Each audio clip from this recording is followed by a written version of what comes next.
வணக்கம் நண்பர்களே, சினிமா மொழியில் இப்போ நம்ம என்ன பார்க்க போகிறோம் அப்படின்னு பார்த்தீங்கன்னா, தற்போது கைவசம் இருக்கும் ஏஸ் ட்ரெயின் ஆகிய படங்களின் படப்பிடிப்பை முடிச்சிட்டார் விஜய் சேதுபதி. அவற்றைத் தொடர்ந்து அவர் 2 புதிய படங்களில் நடிக்க ஒப்புக்கொண்டிருக்காரு.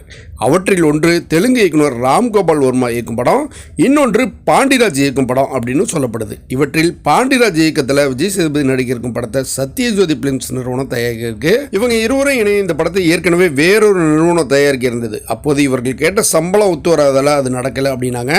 அப்போது விஜய் சேதுபதி சுமார் 20 கோடி சம்பளம் கேட்டார் அப்படின்னும், இயக்குனர் பாண்டிராஜ் சுமார் 8 கோடி சம்பளம் கேட்டார் அப்படின்னு சொல்லப்பட்டது. இப்போது இங்கே அதே சம்பளமா அப்படின்னு கேட்டோம்னா இல்லை அப்படிங்கிறாங்க. இங்கே விஜய் சேதுபதிக்கு சுமார் 12 கோடி சம்பளம் அப்படின்னு சொல்லப்படுது. அதற்கு அவரும் ஒப்புக்கொண்டார் அப்படின்னு சொல்றாங்க. இந்த நிறுவனம் தயாரிக்கும் படத்தில் நடிக்கிறோம் என்பதற்காக அவர் ஒப்புக்கொண்டார் அப்படின்னு சொல்றாங்க. அதேபோல் இயக்குனர் பாண்டிராஜுக்கு 4 கோடி சம்பளம் என்று தயாரிப்பு தரப்பில் சொல்லப்பட்டதாகவும், அவர் 5 கோடி வேண்டும் அப்படின்னு கேட்டதாகவும் சொல்லப்படுது. இப்போது அது தொடர்பான பேச்சுவார்த்தைகள் நடந்து கொண்டிருக்கான். இந்த இருவர் சம்பளம் உட்பட மொத்தம் 35 கோடி செலவில் இந்த படத்தை முடிக்கணும் அப்படின்னு சொல்லி பேச்சு நடந்து விட்டுருக்கான். இப்பேச்சுவார்த்தைகள் நிறைவடையும் போது இயக்குனர் சம்பளமும் முடிவாகிவிடும் அப்படின்னு சொல்லப்படுது. இயக்குனரும் கதாநாயகரும் இணைந்து தயாரிப்பு நிறுவனமும் சரியாக அமைந்து விட்டது. இதற்கடுத்ததாக இந்த படத்தில் நாயியாக நித்யா மேனனை நடிக்க வைப்பது என்று முடிவெடுத்திருக்காங்க.